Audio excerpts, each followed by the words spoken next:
Thank you. Dr. Nancy Wellington Bookhart. I'm going to read her bio. Unless someone can spotlight. Um, Assistant Professor of Art at Payne College in Augusta, Georgia, where she also serves as the chair of the Department of Humanities. She's the founder of the Museum Initiative at the college.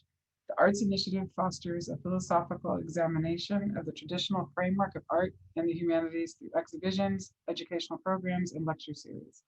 Ms. Bookhart is a PhD, ABD at IDSVA, Institute for Doctoral Studies in the Visual Arts, where she's involved in research that interrogates the politics of race and alterity as belonging, first to the epistemological divide and the West concretized through science, technology, and art. Her dissertation examines the work of 18th century Enlightenment thought and the pseudoscience physiognomy and its correlation to the work of the artist Carol Walker.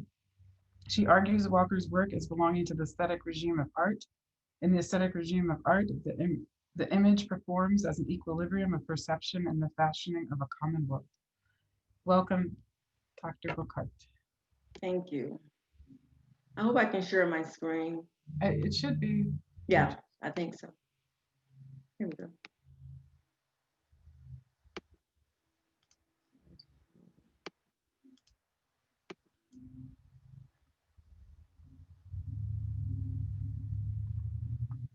To Dr. Angela Davis, freedom fighter since her youth, Dr. Emily Williams, a friend and lawyer colleague throughout my years in academia. Can you hear me okay? Yes. Whose vision knows no borders. Gwendolyn Van Sant, Ashante Renee, curators and coordinators of this great testimony of witnesses to social justice, freedom, and equity. The title of my presentation today is Re-Imaging and Reimagining Freedom, the Mellon Foundation Monument Project. We're quite conscious of this visceral, antagonistic war surrounding race that has not been decimated since the onset of the inhumanity of slavery in America, and the perpetuation of the dehumanization of the Black community through various lawful and unlawful means, to include psychological terrorism. We are not blind to these matters. The nation is embroiled in a polemical and sometimes violent debate regarding the Confederate monuments scattered throughout America. These are painful reminders for most, certainly because this nation touts democracy and the global marketplace while perpetuating a climate of subjugation. In light of the most recent highly publicized and protested incidents of George Floyd and Breonna Taylor, there has been a shift in the way in which agencies, institutions, and individuals are responding to the atrocity in which they understand, in the same manner evoked by Martin Luther King Jr. in his 1963 letter from Birmingham jail, quote, "Injustice anywhere is a threat to justice everywhere," end quote.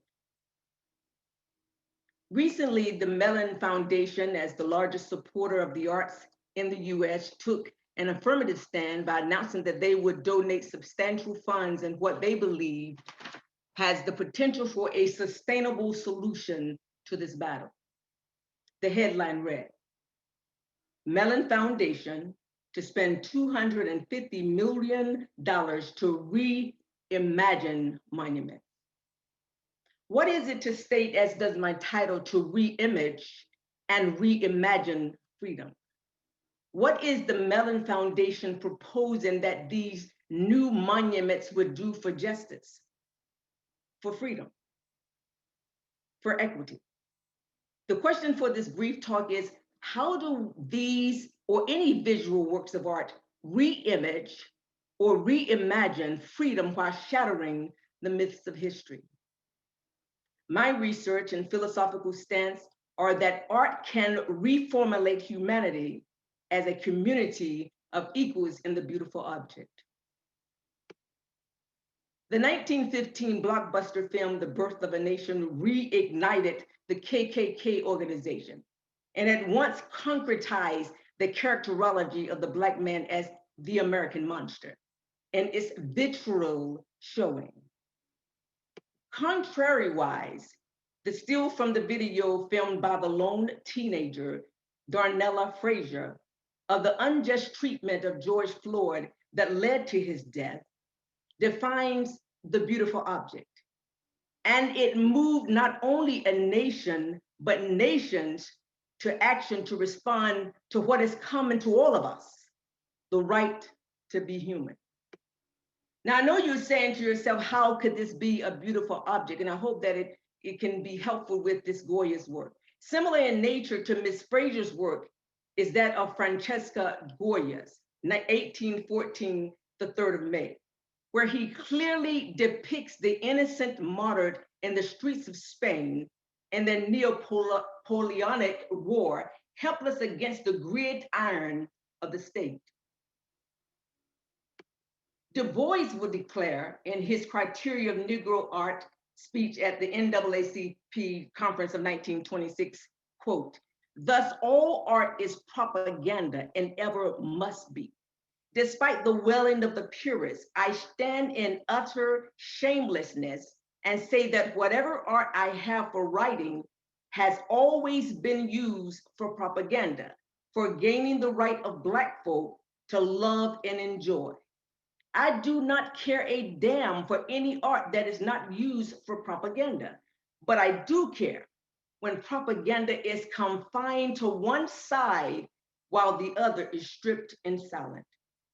And Jacques Rancière, in his text Dissenses on Politics and Aesthetics, states, quote, "Art is politics," end quote.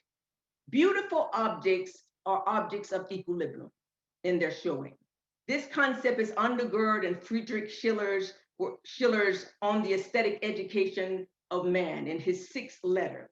He writes, quote, "We must be at liberty to restore by means of a higher art this wholeness in our nature which art has destroyed." Schiller's statement is confounding and paradoxical. Confounding because how is art given such a high role of human intervention? Paradoxical because one state of the affairs of art contradicts the other. This concept has been brought to a greater light of understanding in the theoretical advancement of Jacques Rancière's theory of the distribution of the sensible and the regimes of art. Jacques David's Napoleon Crossing the Alps on the left, Neoclassicism, 1801. Kehinde Wiley, Napoleon Leading the Army Over the Alps, 2005. Wiley redistributes, rearranges an already remanded history, thereby placing the disenfranchised Black man in the history of thought. And Fanon in Black-Skinned White's Mask would declare, quote, "I am a man. I have to rework the world's past from the very beginning," end quote. These doctrines allow reconstitution of historical fragments, even history itself, to be readdressed through art, or more profoundly, through aesthetics. We heard Pops talking about this notion of readdressing, reconfiguration, right? This redistribution, what Rockwell did and what he does with his, which is placing art on the history of art and creating something new. One of the ways in which Rancière defines the aesthetic regime as the regime of equilibrium and that of the beautiful object is stated in his text, Politics of Aesthetics. And he states, quote, "The aesthetic regime of art does not contrast the old with the new. It contrasts more profoundly two regimes of historicity." Examples of this are evident in many artists such as Betty Saar's The Liberation of Aunt Jemima, where Saars deconstructs the historical mammy stereotype by arming the Black woman with a new sense of identity while shedding the identifiers of her former self. Now, a lot of people have problems with Carol Walker and Carol Walker is very controversial, but Walker disrupts in this work the narrative of the Civil War by placing the Black man and the Black woman in juxtaposition of this myth of history, this myth of the Civil War's outcome, not to obfuscate, but make transparent, to unveil its hiddenness and fashion a new narrative of inclusion of the Black nation in the fight for their own redemption in the Civil War. And finally, Kehinde Wiley's Rumors Award traces history in its exactness, right? And J.E.B. Stewart's statue, which is now dethroned, it's been taken down. Stewart was a loyal confidant to Robert E. Lee, that's the one on top, and responsible for many victories of the Confederate Army. Wiley comes back, traces line per line, precept upon precept, to give way to a restaging of history, a redistribution of the sensible, transferring the victory to the Black man in history, thereby altering history and the present station of the Black man. Now listen, I am not certain of the faith of these monuments that have spewed hatred and perpetuated the age-old myth of racial inequality.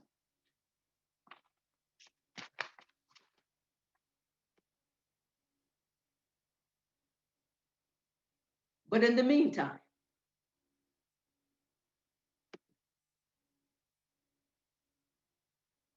it is the position of the Mellon Foundation and that of the aesthetic paradigm that we shift our focus on creating new narratives, new aims, new ideas by re-imaging or overhauling old ideologies of visibility. And in so doing, we create lasting emancipatory monuments for generations to come. This is my stand. This is my position.